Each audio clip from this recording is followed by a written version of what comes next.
Chapter 8. The next few pages are directly from my journal as I described the things that happened to us starting on September the 24th, 1991. I will divide the pages to be read in different segments. Example, part 1, part 2, and so on. So the first begins, chapter 8, part 1. September the 24th, 1991. Yesterday morning, Deanna Harrison came over to visit for a couple of hours at about 9:30 a.m.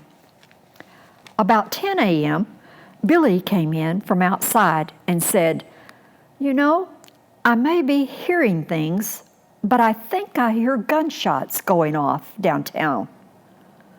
Our houseboy said that it was only the military practicing, so Billy decided to go on downtown and get some business done at the ICI office. In about 5 minutes, he was back, and he told us that he only got a little ways down the road before a man stopped him and told him not to go downtown because the military was in revolt. During the next 3 to 4 hours, we heard gunshots going off continually.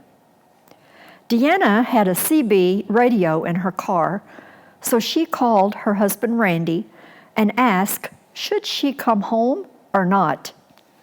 He said that he had heard the shots also, even close to where they lived, so he advised her not to come right then because she would have to go through town to get to their house.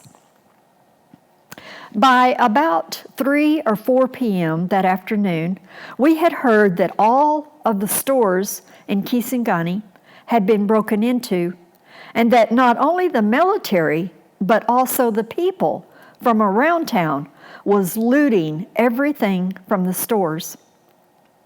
We talked to Pam by CB radio, who lives close to downtown, and she said there was a steady stream of people walking down the road.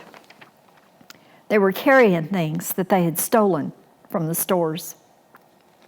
One guy came from town and told us that they were fighting each other for stolen goods. So far, he had heard that a couple of people had been killed, but we didn't know if it was by a bullet or not. Tom, the Covenant Church missionary that had been staying with us the last 2 weeks, had been downtown when all the shooting started. He had said they were only firing their guns up into the air. He had been standing on the patio of his building downtown when he seen the military all march up to the prison and the jailhouse right next door and set every prisoner free. That evening, we decided to pack a small bag in case we would have to leave during the night. We advised Derek and Andrea Ketchum, the missionaries next door, to do the same. We kept hearing gunshots and getting messages of looting still going on until we finally went to bed around 10:30 p.m. Deanna had to spend the night because it was never safe enough for her to return home. This was really hard, really rough on her because she had a 1-year-old little girl that was used to nursing several times a day. We had also received a message from Kinshasa that homes were being broken into, and our missionaries there were trying to find a safe place. That night, on the high-frequency radio, through the Voice of America, we heard some embassies were recommending evacuation, but they said it would be hard to do for people living in the interior, which meant us. Exciting news to go to bed on, but it didn't seem to bother me because I slept all night without waking. This is the end of the second day. We are all up at 6 a.m. listening to the radio and the high-frequency radio. Nothing worse that we know of has happened during the night.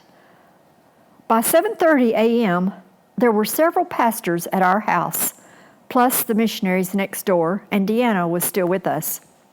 We got a message that there was a plane that could possibly come for us from Bukavu, and we gave our passport numbers and our kilo amounts to them over the phone. Then later, it was decided, after we heard the airport was being guarded by soldiers, that even if we wanted to leave, we could not leave right now. Then the British counselor here in Kisangani sent a message out to everyone to just sit tight, stay in your homes, don't move until further notice. So that's what we are doing. I don't know for how long, but it can't go on forever because we don't have much food left in the house and there is no food in town. One thing that I'll never forget is the look on Pastor Waoli's face when Billy and I told him that if and when we left, he could have everything in our house and he could give each pastor some of the things. He started crying. And then later, he asked us to all gather around and have prayer. The Spirit of the Lord could be felt so strong while he prayed, and the peace of God flooded my soul. He began to walk around the room, and he laid his hands on each one of us, and you could just feel the Spirit upon him as he prayed. I began to pray for him and all the others that would be left there if we should go. The Lord only knows what will happen to them. They, the Christians, did not rob the stores. Therefore, they are left without much of anything to eat or supplies. Pastor Waoli hugged our necks before he left, about noon, and then he returned later in the evening to ask if we wanted him to spend the night here with us. We told him that we weren't afraid. He hugged our necks again and left. Deanna was able to go back home about noon. One of her pastors came and got her on the motorbike, and they went through the back trails to get home safely. Now it is Thursday morning. As soon as I got up this morning, I went to the CB radio.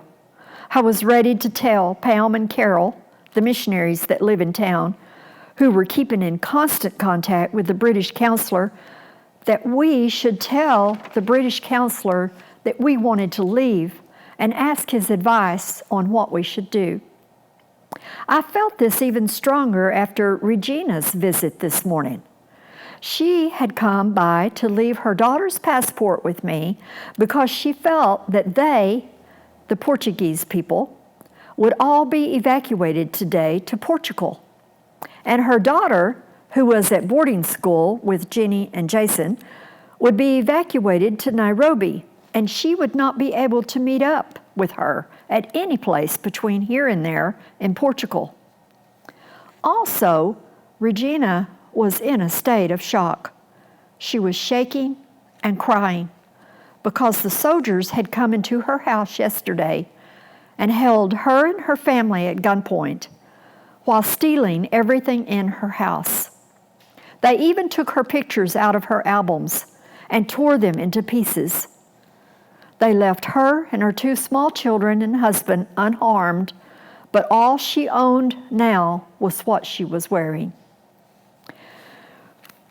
When she left, I heard about some of the other homes in town that had been broken into and destroyed, and it made us feel like that they may come to our house next. We felt that it was only a matter of time before they would become hungry and come to our house looking for food or money. At this point, everything seemed much worse than yesterday. And by 7 a.m., our porch was crowded with pastors, and our workers were all just standing around, not knowing what to do.